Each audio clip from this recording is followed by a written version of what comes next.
2017 brought historic snow levels to the Sierra Nevada mountains of Northern California.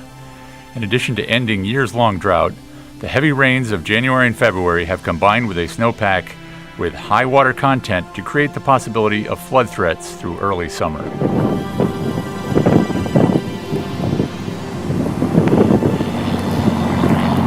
We've had quite an extreme year this year. It stands out distinctly from historical years. Gets us up into larger accumulations, both in snow and in precipitation. A lot of snow accumulation. And these are associated with storm types called atmospheric rivers, and we've had a larger number of them this year than in a typical year. From a rainfall perspective, especially in the Northern Sierra, we set a record this year for the most accumulation during a water year.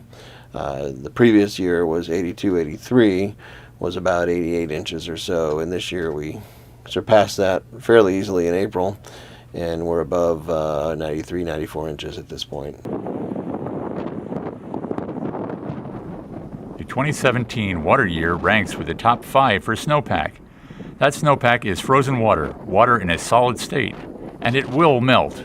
The question is, how fast will it melt, and how long will it take? The snow is so deep, and really the primary driver of snow melt is not necessarily temperature, but solar radiation. And what you need is a clear sky for that radiation to make it all the way down to the earth. A good chunk of it gets reflected off that white surface of the snow. Certainly as you get dust on it, wherever it gets a little darker, it's better able to absorb that energy. And as it absorbs that energy, it gets enough then to make that transition from solid to liquid. Instead of it being a peak and falling off rapidly, this will kind of be a much more broad and sustained elevated flows. Instead of seeing our peak melt dates in mid-April to say early May, depending on the watershed, we're now seeing them in early May to possibly early June. So you're delayed 2 to 3 weeks, and that means you're going to have heavy runoff all the way into July.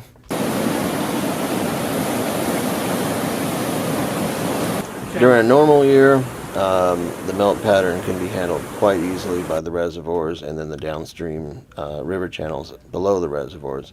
In a heavy snowpack like this year, that probably means like you had a lot of rain during the wintertime too, which we did. And now the reservoirs are full with the snow still sitting up there. You can't just release anything you want. All of these reservoirs have the same issue. Lots of snow, relatively full reservoirs, and a very limited capacity to release water at too high of a rate downstream. It requires a lot of coordination between the Department of Water Resources and our main partners, which are the reservoir operators, the Army Corps of Engineers, for example, to talk about how we can release that water, almost like a stoplight effect. Almost like, okay, Tuolumne, go ahead and release some water. Merced, can you hold back for a little bit? Oh, okay, now you can release, and San Joaquin, you hold back. And without this coordination and this willingness for all these individual reservoir operators to come together, the situation could be exacerbated much worse than it is.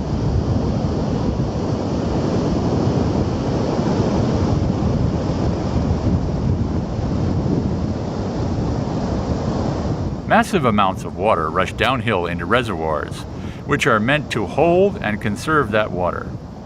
With this year's heavy rains and accumulated snowpack, the reservoirs must discharge large amounts of water to conserve room for the incoming snowmelt. This is a seepage berm that was put in mid-February or so. It reinforces the levee.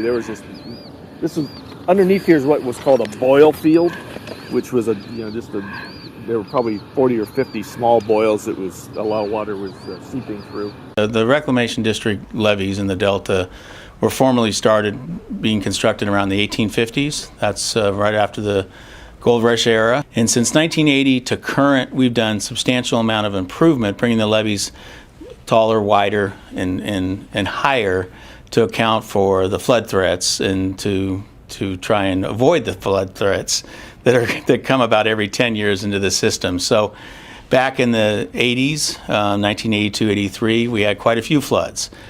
The most recent flood event we had here in 2017, we virtually had no flooding. No islands went under and very little distress associated with the flood event. So we've been very successful in what we've been doing. There's always what we call trigger points. So when the river gets to a certain condition on the rivering system, once it gets to a certain height, the water gets above the ground behind the levee, you'll start to see conditions change. So that's when you start your patrols, and you start off with once a day, twice a day, then you have it once every hour, 24 hours a day. Well, we're protecting the life and the property of the district, and you know, we're the trustees of the district, which we're elected officials. There's 3 of us, and you know, we maintain the levees, we repair the levees as needed. We have staff that's constantly cleaning, monitoring our pump stations. There's 4 pump stations, pumping the drainage water. All the water from the farm that drains, we have to pump that. The seepage water we're pumping, it's a full-time position. See the water running? It's actually running down. Reclamation districts represent feet on the ground and eyes open for potential danger on the levees that protect property and people from the saturated soils along rivers and in the delta. River levees and levees in the delta both face immense water pressure. This year, however, that pressure is higher, and especially for river levees, over a greater than usual period of time. In the delta, the water is up against the levee and well above the ground behind the levee 24 hours a day. So the levees in the delta act more like dams, where there's water against them continuously and the ground behind them is substantially subsided, well below sea level, upwards in the range of 20 feet. So they're holding back a tremendous volume of water all the time, whereas in the riverine systems, it's only during high flows that you see that water change, where it comes up out of the what they call the flow channel up onto the levees, and then the levees then protect the ground behind the levees. You have an infrastructure in the valley, levees and a flood control system that it's old, and there has been repair and there has been attention to it, but let's face it, it's old, and it's not always going to face this kind of challenge, and so that part of it too can be unpredictable. How are the levees going to behave when you put a stress of well above average flows on it from January all the way to July? That's not a normal situation. California, since October, has experienced 30 what we call atmospheric rivers. Used to be called Pineapple Expresses, and the last ones came through somewhere around the end of February.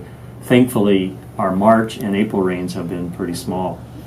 The snowpack is just now starting its melt, and that is going to cause us to be in the emergency mode maybe into late July or into August.